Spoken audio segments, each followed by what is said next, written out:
우리에게 주신 하나님 말씀 열왕기하 2장 1절에서 6절 말씀까지입니다. 열왕기하 2장 1절에서 6절 말씀까지 오늘 우리에게 주신 하나님 말씀, 우리 1절부터 우리 함께 한 목소리로 읽겠습니다. 여호와께서 회오리 바람으로 엘리야를 하늘로 올리고자 하실 때에 엘리야가 엘리사와 더불어 길갈에서 나가더니 엘리야가 엘리사에게 이르되 청하건대 너는 여기 머물라. 여호와께서 나를 베델로 보내시느니라 하니 엘리사가 이르되 여호와께서 살아계심과 당신의 영혼이 살아있음을 두고 맹세하노니 내가 당신을 떠나지 아니하겠나이다 하는지라. 이에 두 사람이 베델로 내려가니 베델에 있는 선지자의 제자들이 엘리사에게로 나와 그에게 이르되 여호와께서 오늘 당신의 선생을 당신의 머리 위로 데려가실 줄을 아시나이까 하니 이르되 나도 또한 아노니 너희는 잠잠하라 하니라. 엘리야가 그에게 이르되 엘리사야 청하건대 너는 여기 머물라. 여호와께서 나를 여리고로 보내시느니라. 엘리사가 이르시되 여호와께서 살아계심과 당신의 영혼이 살아있음을 두고 맹세하노니 내가 당신을 떠나지 아니하겠나이다 하니라.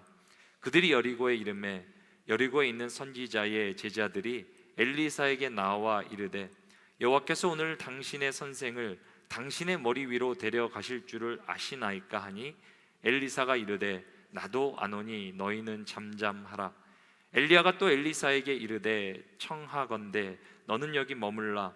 여호와께서 나를 요단으로 보내시느니라 하니 그가 이르되 여호와께서 살아계심과 당신의 영혼이 살아있음을 두고 맹세하노니 내가 당신을 떠나지 아니하겠나이다 하는지라. 이에 두 사람이 가니라. 아멘. 우리는 계속해서 가스펠 프로젝트를 통해 이스라엘의 분열 왕국의 역사를 살펴보고 있습니다. 북이스라엘 초대왕 여로보암은 예루살렘 성전을 대신하여 베델과 단이라는 지역에 금송아지를 세우며 또 거기에 이제 제단을 세우게 됩니다. 그러므로 온 이스라엘로 타락하게 만듭니다. 이런 여로보암의 악한 길을 북이스라엘 19명의 모든 왕은 그 악한 길을 따르게 됩니다. 그 중에서도 가장 사악한 왕이 있는데 그 왕은 아합입니다. 아합은 우상 숭배를 했던 여로보암의 죄를 오히려 가볍게 여기며 바알 신앙 우상 숭배를 국교로 제정한 그런 최초의 왕이 됩니다. 이스라엘 자손은 아합 왕을 쫓아 우상 숭배의 죄로 타락해 버립니다. 그럼에도 하나님은 진노 가운데 이스라엘에 끝까지 은혜를 베풀어 주십니다. 그리고 그분의 은혜는 믿음의 사람을 통해 보여지게 됩니다. 하나님은 선지자 엘리야를 보내셔서 말씀을 선포하게 하시고 능력을 행하게 하십니다. 하늘문을 닫게도 하시고 열게도 하시고 줄인 자를 먹이게도 하시고 죽은 자를 살리게도 하십니다. 엘리야의 예배 가운데 불로 임하여 주셔서 하나님의 거룩한 임재를 드러내게도 하십니다. 이제 오늘 본문은 하나님께서 엘리사를 엘리야의 후계자로 세워 사역을 이어가게 하는 내용이 됩니다. 그래서 오늘 말씀의 제목은 엘리야의 후계자입니다. 사랑하는 성도 여러분, 하나님께서는 지금도 사람을 통해 역사하십니다. 엘리야와 엘리사를 부르신 하나님께서는 이 시대 가운데 여러분과 저를 부르셔서 하나님의 자녀 삼아주시고 하나님의 사역을 맡겨주시고 우리를 통해 하나님의 영광을 보게 하십니다. 하나님은 우리를 사역으로 인도하십니다. 부르십니다. 이것이 오늘 우리가 붙잡아야 될 말씀의 키포인트가 됩니다. 우리 같이 한번 믿음으로 고백하십니다. 하나님은 우리를 사역으로 부르십니다. 예수 그리스도 안에 우리를 자녀 삼아주신 하나님께서는 우리를 또한 그분의 사역으로 인도하십니다. 그래서 오늘 말씀은 calling, 부르심에 관한 내용이 됩니다. 우리가 본문 말씀을 통해 부르심을 이루는 특별한 세 가지를 살펴보려고 합니다. 그 첫 번째는 이것입니다. 우리는 부르심에 faithful, 충실해야 한다는 것입니다. 이것이 오늘 말씀의 첫 번째 포인트가 되는데요, 우리 함께 믿음으로 고백하십니다. 우리는 부르심에 충실해야 합니다. 하나님의 엘리야 선지자의 그 사역을 잇기 위해서 엘리사라는 사람을 부르십니다. 엘리야와 엘리사는 이름이 비슷하기 때문에 헷갈려 하시는 분들이 계십니다. 이 두 사람의 이름은 비슷하지만 의미는 조금 다릅니다. 엘리야는 나의 하나님을 뜻하는 엘리와 여호와를 뜻하는 엘이 합쳐진 이름이 되고요, 여호와는 나의 하나님이다라는 그런 뜻이 됩니다. 반면 엘리사는 하나님을 뜻하는 엘과 구원하다라는 야사가 합쳐져 이제 만들어진 단어가 되는데요, 하나님은 구원이시다라는 의미가 됩니다. 오늘 본문에 등장하는 엘리야와 엘리사는 사제 관계입니다. 스승과 제자입니다. 제자인 엘리사가 스승인 엘리야의 사역을 계승받게 되는 것, 그것이 오늘 본문의 내용이 됩니다. 그리고 본문의 중심에는 엘리야의 승천 사건이 자리 잡고 있습니다. 성경에는 죽음을 경험하지 않고 하늘로 들림을 받은 두 사람이 기록되어 있습니다. 그 첫 번째는 에녹입니다. 성경은 에녹에 관해 하나님과 동행하더니 그를 데려가심으로 세상에 있지 아니하였다, 하나님께서 그를 하늘로 올리셨다라고 기록합니다. 에녹은 죽음을 경험하지 않고 들림을 받게 됩니다. 그리고 들림을 받은 그 두 번째 인물이 오늘 본문의 엘리야 선지자입니다. 엘리야는 삶을 어떻게 마감하게 됩니까? 하나님의 모대신 회오리바람에 들려 하늘로 승천하게 됩니다. 그래서 오늘 본문 1절은 이렇게 기록합니다. 여호와께서 회오리바람으로 엘리야를 하늘로 올리고자 하실 때 엘리야가 엘리사와 더불어 길갈에서 나가더니, 하나님의 엘리야 선지자에게 그의 삶의 마지막 순간이 다가오고 있음을 깨닫게 하십니다. 그 마지막 순간 회오리 바람을 통해 하늘로 승천하게 될 것 또한 알려주십니다. 이제 엘리야는 그 뜻에 순종하여 삶을 정리하기 시작합니다. 자신이 머물었던 길갈을 떠나 하나님이 인도하시는 대로 베델과 여리고라는 지역을 방문하게 됩니다. 오늘 본문에 등장하는 길갈, 베델, 여리고 이 세 장소에는 공통점이 하나 있습니다. 이 세 지역 모두 선지자 학교가 있었던 곳입니다. 지금으로 말하면 신학교라고 할 수 있습니다. 엘리야는 다음 세대 사역자들을 양성하고 훈련시키기 위해 선지자 학교를 설립했습니다. 길갈이 선지자 학교의 본교라면 베델과 여리고는 분교라고 할 수 있습니다. 그리고 선지자 학교가 세운 이 세 장소는 이스라엘 역사 가운데 상당히 중요한 의미를 가지고 있습니다. 먼저 길갈입니다. 길갈은 이스라엘 자손이 가나안에 들어와 가장 먼저 할례를 받은 장소가 됩니다. 광야에서 할례를 받을 기회가 없었는데 이제 가나안에 들어와 요단강을 건너 길갈이란 곳에서 할례를 받게 됩니다. 그래서 거기서 애굽의 수치가 굴러갔다 해서 이름 붙인 것이 길갈입니다. 또 여기서 요단강을 건넌 것, 하나님의 은혜와 기적을 기념하며 요단의 마른 땅에서 12돌을 가져와 기념비를 세우게 됩니다. 그래서 길갈은 이스라엘에게 있어 신앙의 시작점과 같은 곳입니다. 두 번째로 베델입니다. 베델은 이스라엘 조상 야곱이 제단을 쌓은 곳입니다. 야곱이 하나님을 만난 곳입니다. 그래서 베델은 이스라엘 가운데 오랫동안 예배의 성지로 인정되어졌고 제사의 장소로 쓰여진 곳입니다. 그래서 베델은 이스라엘에게 예배의 상징이 되는 곳입니다. 이제 세 번째로 여리고는 가나안에서 이스라엘이 하나님을 의지함으로 첫 승리를 거둔 그런 위대한 놀라운 장소입니다. 그 승리를 기념하며 다시는 성을 쌓지 말라 하나님께서는 그렇게 명하십니다. 누군지 여리고 성을 다시 쌓을 경우에는 그의 맏아들과 막내 아들을 죽이겠다라고 그렇게 심판의 말씀을 남기십니다. 이스라엘의 여리고는 승리의 장소입니다. 길갈, 베델 그리고 여리고 이 세 장소는 이스라엘 역사 가운데 너무나도 중요한 의미를 담고 있습니다. 하지만 엘리야 시대에 와서 여기에 이르기까지 세 장소는 또 다른 공통점을 갖게 됩니다. 안타깝게도 이 세 장소는 영적으로 완전히 타락해 버립니다. 엘리야 시대 길갈과 베델은 우상 숭배의 중심지로 전락해 버립니다. 그래서 훗날 하나님은 호세아 선지자를 불러 이렇게 말씀하십니다. 길갈로도 가지 말고 베델로도 올라가지 말라. 너무나 타락했기 때문에 그곳을 찾지 말라.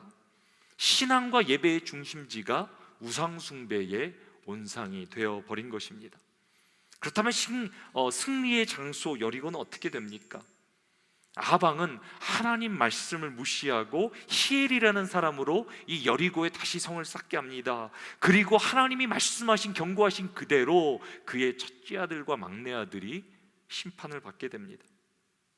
그 당시 여리고는 하나님의 말씀이 완전히 땅에 떨어져 버린, 무너져 버린 상징 같은 곳이 되어 버립니다. 엘리야는 영적으로 무너져 버린 길갈과 베델과 여리고 이 세 곳에 선지자 학교를 세운 것입니다. 그의 소망이 무엇이겠습니까? 이스라엘 가운데 영적 회복과 부흥이 다시 일어나기를 소망하며 다음 세대 사역자들을 세우는 것입니다. 하나님의 엘리야의 마지막 순간 이 학교들을 돌아보며 제자들에게 작별 인사를 할 수 있는 그런 기회를, 은혜를 베풀어 주신 것입니다. 근데 엘리야는 학교를 돌아보며 제자들에게 마지막 인사를 하며 뭐라고 말합니까? 자신을 따라오지 말라고. 자신이 이제 길을 가야 되는데, 길을 걸어가야 되는데 자신을 따라오지 말라라고 그렇게 제자들에게 당부합니다. 자신의 수제자였던 엘리사에게까지 자신을 따라오지 말라 그렇게 부탁합니다. 오늘 본문 2절입니다. 엘리야가 엘리사에게 이르되 청하건대 너는 여기 머물라. 여호와께서 나를 베델로 보내시느니라 하니. 엘리사는 엘리야의 수제자입니다. 엘리야의 부르심을 받은 후 엘리사는 한 번도 엘리야의 곁을 떠나본 적이 없습니다. 항상 스승 엘리야의 뒤를 그림자같이 쫓아다니며 수종을 들었습니다. 그런데 엘리야는 이 마지막 순간 왜 제자들로 하여금 따르지 말라, 따라오지 말라 하는 것입니까? 여러분들은 왜 엘리야가 제자들에게 따라오지 말라라고 했다라고 생각하십니까? 저는 말씀을 준비하는 가운데 이 부분을 묵상하며 씨름해 보았습니다. 누구나 마지막 순간을 소중한 사람, 사랑하는 사람과 보내고 싶은 것, 그것이 인간의 본능일 것입니다. 엘리야 역시 왜 마지막 순간을 사랑하는 제자들과 보내고 싶지 않았겠습니까? 왜 마지막 순간을 외롭고 홀로 이 길을 걸어가려고 엘리야는 작정한 것입니까? 여기에는 두 가지 깊은 의미가 담겨져 있다고 생각합니다. 그 첫 번째 이유는 자신이 걸어온 부르심의 길이 힘들고 외로운 길이기 때문입니다. 엘리야는 이스라엘의 영적 암흑기에 부름을 받은 선지자입니다. 참 힘들고 외로운 길, 홀로 그 길을 걸어왔습니다. 이스라엘 죄로 인해 하나님께 뭐라고 말씀하십니까? 하늘문을 닫아버리겠다, 이스라엘 가운데 가뭄이 오겠다라는 말씀을 주시고 그 말씀을 엘리야는 이스라엘에게 선포했어야 합니다. 그 말이 선포되자마자 이스라엘 가운데 극심한 가뭄이 찾아옵니다. 그래서 사람들이 어떻게 합니까? 엘리야를 원망하는 거예요. 죽이려고 하는 거예요. 엘리야는 거의 3년 동안 혼자 은둔하며 살았어야 돼요. 3년 동안 지명수배자가 되어 그를 만나는 사람만 죽이려고 하기 때문에 3년 동안 숨어 지냈어야 돼요. 하나님께서 까마귀를 통해 여러 루트를 통해 생명을 연장시키지 않으셨으면 그는 그때 죽었을 수도 있어요. 겨우 하나님의 은혜로 생명을 여명하게 됩니다. 그래서 3년 후에는 이제 하나님께서 하늘문을 여시겠다 말씀하시면서 갈멜산에서 생명을 건 예배를 드리게 하십니다. 모든 사람들이 보는 앞에서 또 바알과 아세라 선지자 앞에서 하나님께 예배를 드리니까 하나님께 놀랍게 불로 임하시지요. 응답하시지요. 하지만 결과는 무엇입니까? 이스라엘의 부흥이 아니라 이세벨이라는 여왕에게 쫓겨서 죽을 위기에 당하게 됩니다. 이때 엘리야의 마음이 완전히 무너져 버려요. 모든 소망과 믿음을 잃어버려요. 엘리야가 로뎀나무 아래서 죽기를 바랍니다. 하나님 저를 차라리 데려가 달라고 그렇게 완전히 인생이 무너져 있는 엘리야의 모습을 우리는 보게 됩니다. 하나님은 이때 천사를 통해 엘리야를 겨우 이렇게 살려내세요. 제자들은 엘리야를 능력의 종으로 우러러봤지만 하나님이 부르신 엘리야가 걸어간 소명의 길은 외롭고 힘든 길이었습니다. 그래서 제자들에게도 이 힘든 길, 어려운 길, 외로운 길을 따라오지 말라라고 말했던 것 같아요. 때로 우리 사역자들의 삶이 그렇습니다. 목회자의 선교자의 삶, 하나님께서 영혼을 구원하라, 복음을 전하라 주신 이 삶 얼마나 영광스럽습니까? 저는 저의 부르심을 생각할 때 그 어떤 것과도 바꿀 수 없습니다. 제 생명보다도 귀한 것이 이 소명이라는 것입니다. 근데 가끔 이제 목회자분들이나 선교사님들이 이런 말씀을 하실 때가 있어요. 나는 이 길을 걸어가지만 내 자녀들에게는 이 길을 물려주고 싶지 않습니다. 제가 그 말을 들을 때 그 말이 이해가 돼요. 영광스러운 길, 정말 귀한 길이지만 너무나 힘들고 어려운 길이기 때문에 힘들고 어려워도 누구에게 이 마음을 나눌 수도 없고 하나님께 눈물로 기도로 나아가는 길이 또 사명자의 소명자의 길이 아닙니까? 근데 그런 마음이 엘리야의 마음이었던 것 같아요. 하지만 엘리야의 말에는 힘들고 어려운 그런 길이라는 의미도 있지만 또 다른 두 번째 의미가 담겨져 있다고 생각합니다. 이것은 더 깊은 제자도에 관한 의미가 됩니다. 엘리야가 따라오지 말라고 한 두 번째 이유는 무엇이겠습니까? 부르심의 길은 분명히 외롭고 힘든 길입니다. 그럼에도 불구하고 그 모든 것에도 불구하고 끝까지 쫓아가야 되는 것, 그것이 제자도, 부르심의 길이기 때문입니다. 엘리야에게는 수많은 제자들이 있었습니다. 수많은 제자들 가운데 엘리야를 끝까지 쫓았던 제자는 단 한 명, 엘리사뿐이었습니다. 엘리야는 길갈을 떠날 때도 엘리사에게 남으라고 했습니다. 베델과 여리고를 떠날 때도 엘리사에게 떠나라고 했습니다. 남으라고 당부합니다. 3번이나 남으라고, 나를 따라오지 말라고 당부했지만 엘리사는 어떻게 반응합니까? 오늘 보면 2절 중간 부분 우리 같이 한번 읽어보도록 하겠습니다. 여호와께서 살아계심과 당신의 영혼이 살아있음을 두고 맹세하노니 내가 당신을 떠나지 아니하겠나이다. 이것이 무슨 의미입니까? 엘리사는 하나님이 살아계시고 엘리야가 살아있는 동안에 절대로 엘리야를 떠나지 않겠다, 엘리야를 쫓아가겠다라고 고백합니다. 부르심의 길이 아무리 힘들고 어렵고 외로울지라도 자신도 엘리야를 따라 그 길을 걷겠다라는 그런 결단입니다. 이것이 오늘 본문에서 엘리사가 보여주고 있는 참된 제자도의 모습인 것입니다. 엘리사는 부르심에 faithful, 충실했습니다. 이제 부르심을 이루기 위한 두 번째가 있습니다. 이제 부르심을 감당 위해 필요한 것이 있는데 그것이 무엇입니까? 능력이라는 것입니다. 우리는 부르심을 감당하기 위해 능력을 받아야 합니다. 이것이 말씀의 두 번째 포인트가 되는데요, 우리 같이 한번 믿음으로 고백하십니다. 우리는 부르심을 위해 능력을 받아야 합니다.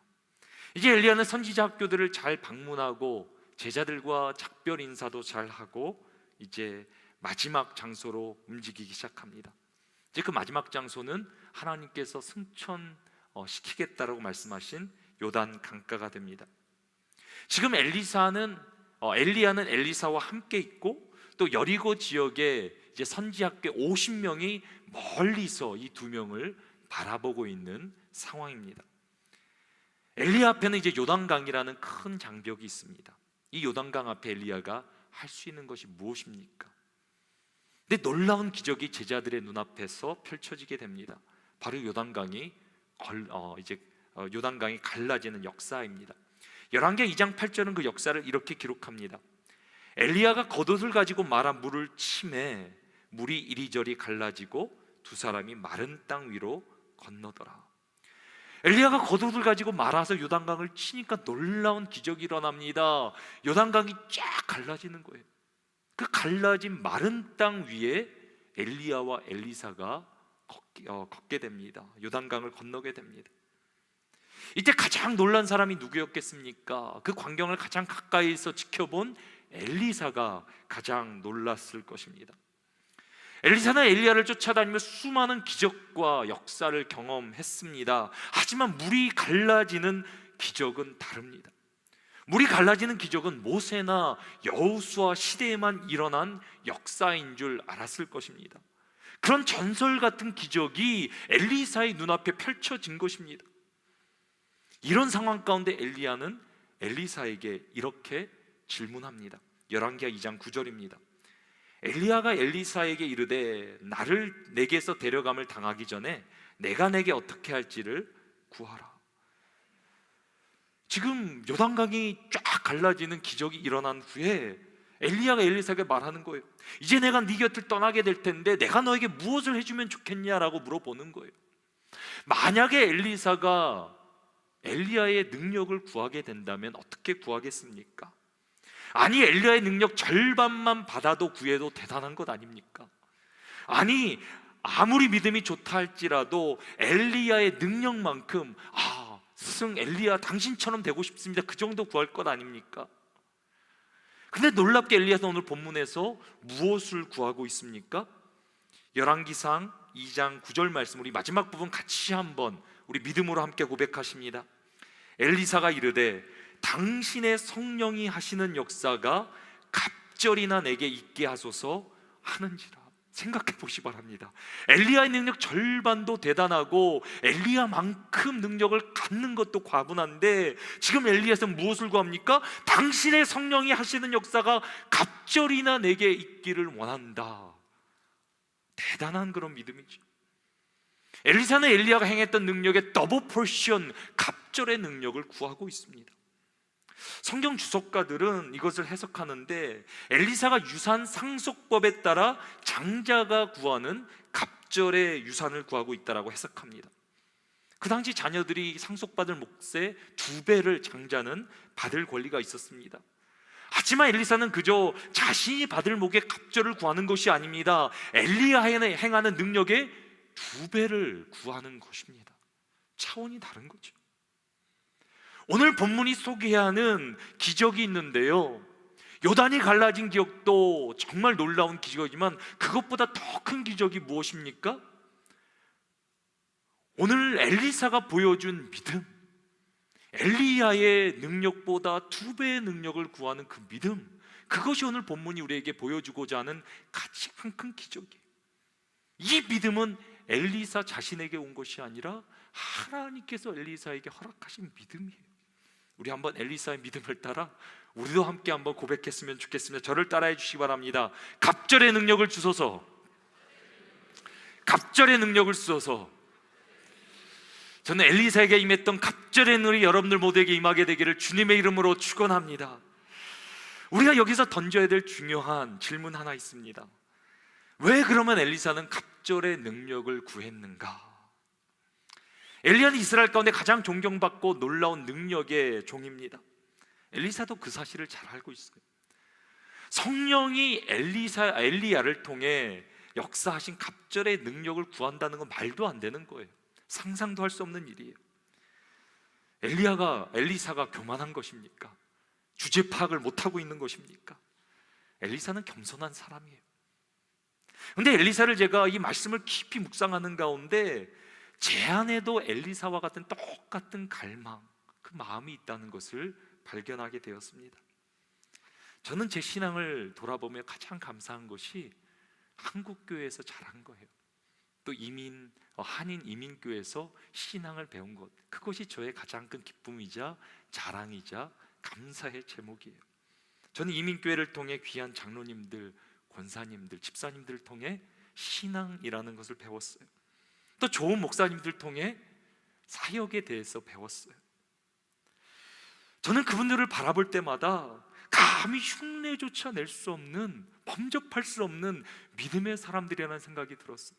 나는 언제 저렇게 되보나. 기도하는 분들, 말씀을 전하는 모습들을 보며 정말 교회를 아름답게 섬기는 모습을 보며 너무 귀하게 느껴졌고, 그에 비해 저는 너무 초라하고 연약해 보이는 거예요. 근데 어느 순간 제가 하나님의 부르심을 받고 또 하나님의 사역을 감당하는 가운데 제가 엘리사와 같은 기도를 하고 있다는 사실을 깨닫게 됐어요. 제가 그렇게 존경하고 우러러봤던 그분들보다 더 큰 믿음과 능력을 달라라는 그런 간구하는 기도를 제가 하고 있더라고요. 인간적으로 생각할 때 말도 안 되는 기도예요. 제가 어떻게 기라성 같은 목회자분들, 또 믿음의 선배들을 닮아갈 수 있습니까? 근데 제가 그런 기도를 시작한 분명한 이유가 하나 있었어요. 하나님이 저에게 주신 부르심이라는 것 때문에, 하나님께서 저를 이민교회를 위해 다음 세대를 불러주셨는데 이들을 반드시 살려야 되는데 제 안에 능력이 없는 거예요. 세상은 점점 악해져 가고 교회는 점점 약해져 가는데 교회를 살릴 만한, 다음 세대를 회복시킬 만한, 부흥시킬 만한 능력이 제 안에는 전혀 없는 거예요. 그렇기 때문에 하나님의 능력을 더 구하며, 예전에 우리 선배들이, 목회자들이 그 능력과 세상을 이겼다면 지금은 더 필요한데 하나님 나에게 능력을 부어달라고, 지혜를 부어달라고, 하나님 주신 부르심을 감당할 수 있게 해달라고 간절히 무릎 꿇고 기도하는 저의 모습을 보게 되었습니다. 교만해서가 아니라 너무 연약하기 때문에 하나님께 더 엎드리고 무릎 꿇고 기도하는 것입니다. 우리 선배 목회자들이 가끔 이렇게 말씀하십니다. 교회도 예전 같지 않다고, 성도들도 예전 같지 않다고, 예전은 모든 것을 해도 됐는데 지금은 해도 안 된다고, 예전이 좋았다. 근데 앞으로 교회는 더 힘들어질 거다. 그런 말을 듣고 있는 후배 목사들은 무엇을 생각하겠습니까? 교회 미래가 있는가, 소망이 있는가? 사랑하는 성도 여러분, 그 말이 맞습니까? 틀립니까? 맞는 것 같습니까? 틀린 것 같습니까? 틀린 말 하나도 없이 맞는 말이에요. 제가 봐도 점점 세상은 힘들어지고요, 교회는 점점 더 약해지는 것 같아요. 하지만 그 모든 말이 일리는 있지만 진리는 아니에요. 사랑하는 성도 여러분, 아니 교회가 언제 한번 힘들지 않았던 적이 있습니까? 한국교회가 위기가 아닌 적도 있었습니까? 아니 초대교회 가운데 고난과 환난이 없었던 적이 있었습니까? 우리 주님은 교회가 힘들지 않을 것이라, 성도의 삶에 고난이 없을 것이라 한 번도 그런 약속 하신 적이 없어요. 그 대신 무엇을 약속하십니까? 오직 성령이 임하시면 너희가 권능을 받고 하나님 나라의 증인으로 이 땅 가운데 살아가게 될 것이다. 그것을 약속해 주신 거예요. 그리고 우리는 그 약속을 믿고 오늘도 교회로 살아가는 거예요. 아무리 세상이 힘들고 어려워도 하나님께서 갑절의 능력을 우리 가운데 부어주시면 게임 오버, 끝나는 거 아닙니까? 세상의 어떤 문제와 시련과 고난이 다가올지라도 하늘의 능력을 입으면 그 일을 감당할 수 있는 것 아니겠습니까? 이것이 비단 교회의 문제이겠습니까? 우리의 가정도, 자녀 교육도, 비즈니스도 점점 세상은 힘들어지고 어려운 것 아닙니까? 우리의 자녀들 어떻게 키워야 될지, 우리의 손자들 어떻게 그들을 위해 기도해야 될지 막막한 것이 우리의 현실 아니겠습니까? 하지만 엘리사가 구했던 갑절의 능력이 우리 가운데 임하면 어떤 삶의 문제도 감당하게 될 줄 믿으시기 바랍니다. 우리 하나님은 문제보다 더 크신 분이시며 하나님의 능력이 임할 때 우리는 그 문제를 통해 하나님의 영광을 보게 될 줄로 믿습니다. 우리 다시 한번 믿음으로 고백하십니다. 갑절의 능력을 주소서. 갑절의 능력을 주소서.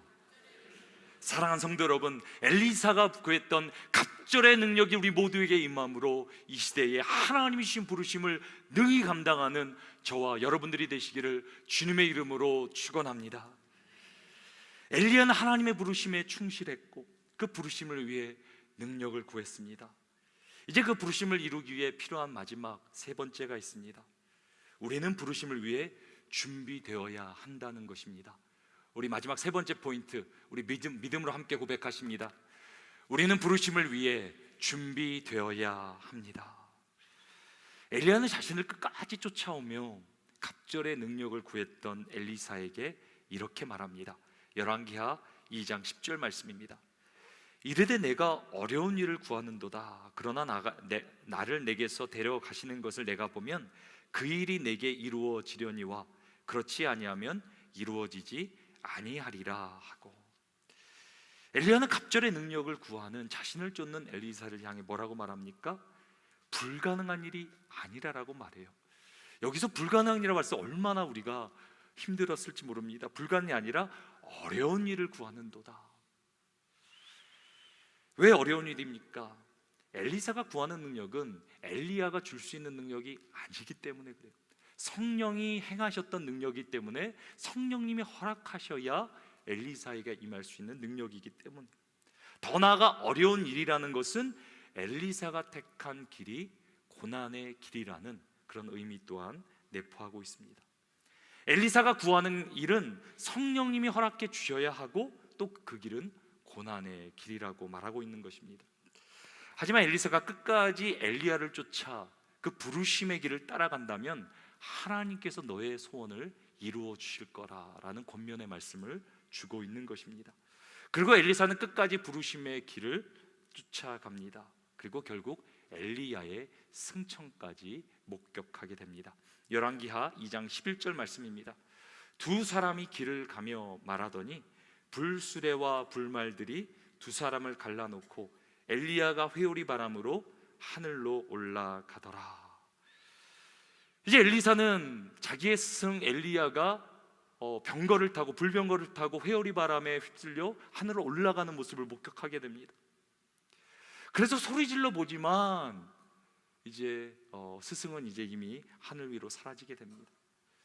엘리사가 평생 의지하고 따랐던 스승이, 삶의 멘토가 사라진 것입니다.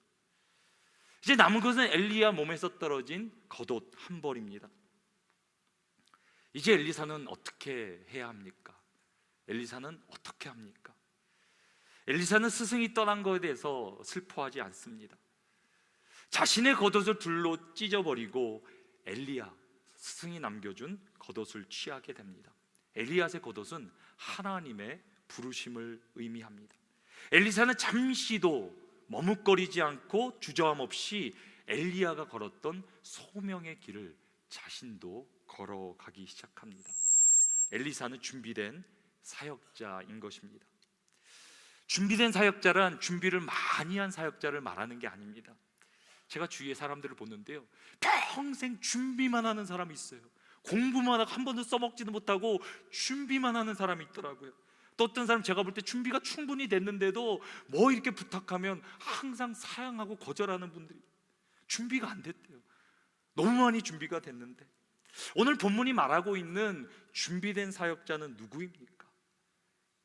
하나님이 쓰시고자 할 때, 하나님께서 부르실 때 곧바로 즉각 순종하는 사람, 그 사람이 바로 준비된 사역자임을 믿으시기 바랍니다. 엘리사는 부르심을 위해 준비된 사역자였습니다. 하나님께서 부르실 때, 엘리야가 떠나고 이제는 엘리사가 그 자리를 감당해야 될 때 그는 즉각 순종하며 그 부르심에 응하게 됩니다. 우리는 이 시대 가운데 예수 그리스도의 제자라 우리들을 칭합니다. 예수님께서 오늘도 우리를 부르십니다. 그냥 부르시는 것이 아니라 성령의 능력의 갑절이냐 성령의 충만함을 받으라 말씀하십니다. 그리고 오늘도 우리가 엘리사가 엘리야를 끝까지 쫓아간 것처럼 우리도 예수 그리스도를 끝까지 쫓아가야 될 줄로 믿습니다. 이제 오늘 말씀을 생각하며 크라이스트 커넥션 우리 같이 한번 믿음으로 고백하십니다. 엘리사는 엘리야에게 임했던 성령을 자신에게도 부어주시기를 간구했습니다. 하나님은 그 기도를 들어주셨고 기적을 통해 그분의 임재를 드러내셨습니다. 예수님은 제자들을 사역으로 부르시며 성령을 기다리라고 명령하셨습니다. 성령은 그들에게 임하셔서 기적적인 방법으로 그분의 임재를 확인시켜 주셨습니다. 아멘. 이제 먼저 우리가 적용할 수 있는 두 가지 포인트만 여러분들에게 짧게 나누도록 하겠습니다. 첫 번째로, 우리는 부르심의 길을 끝까지 따라가야 됩니다. 주님은 지금도 우리를 부르고 계십니다. 하나님의 영광 위에 쓰임 받는다는 것, 그것이 성도가 누릴 가장 큰 기쁨이자 영광인 것입니다. 특별히 여러분들의 삶을 하나님께 올려드리기 바랍니다. 이제 우리는 오늘 예배를 마치고 삶으로 돌아가게 됩니다. 여러분들의 가정, 여러분들의 기업, 여러분들의 삶의 터전, 그냥 내가 그것을 내 것이라 이렇게 살아가는 게 아니라 하나님께 맡겨보세요. 하나님, 나의 가정을 하나님께 올려드립니다. 하나님, 나의 일터를, 나의 학업을, 나의 비즈니스 하나님께 올려드립니다. 하나님께 내 삶을 올려드리는 순간 내 삶의 모든 영역은 사역이 되는 것입니다. 하나님께서 우리와 함께 하시며 이끌어 주시며 하나님께서 책임져 주시는 사역이 되는 거예요. 우리의 힘으로, 우리의 능력으로 우리의 삶을 어떻게 감당할 수 있겠습니까? 내가 내 삶의 주인이 되는 것이 아니라 하나님께 맡겨야 돼요. 그 부르심의 길, 우리의 가정을 통해 부르시며 우리의 일터를 통해 부르신 그 길을 우리가 걸어가야 돼요. 주님을 쫓아가야 돼요. 나의 뜻을 이루는 것이 아니라 그분의 뜻을 이루며 살아가야 돼요. 그럴 때 우리의 삶에 하나님의 나라가 임하게 되는 것입니다. 더 나아가 우리의 삶을 넘어 여러분들을 교회 사역으로 불러주십니다. 우리를 하나님께서는, 주님께서는 몸이라, 우리는 몸의 지체라고 말합니다. 우리가 몇 주 전에 1인 1사역이라는 종이를 나눠드렸는데요, 저는 우리 교회 가운데 많은 사역자들이, 주님의 사역을 감당하는 분들이 계시면 얼마나 감사한지 몰라요. 오늘도 안내로, 찬양으로, 방송으로, 또 주차로, 또 친교봉사로 많은 분들이 섬겨주시기 때문에 이 충현선교교회가 주님의 아름다운 몸으로 나아갈 수 있는 거 아니겠습니까? 혹시 여러분들 가운데 아직도 교회를 위해서 섬기지 않는 분들이 계시다면 기도하세요. 하나님, 나를 불러주시기 바랍니다. 하나님, 내가 하나님의 몸을 섬기기를 원합니다. 한 군데라도 여러분들이 작정하고 섬겨주세요. 그것이 예수 그리스도의 몸을 이루는 방법입니다. 제가 1인 1사역 이렇게 말씀드려 어떤 분이 그러시더라고요.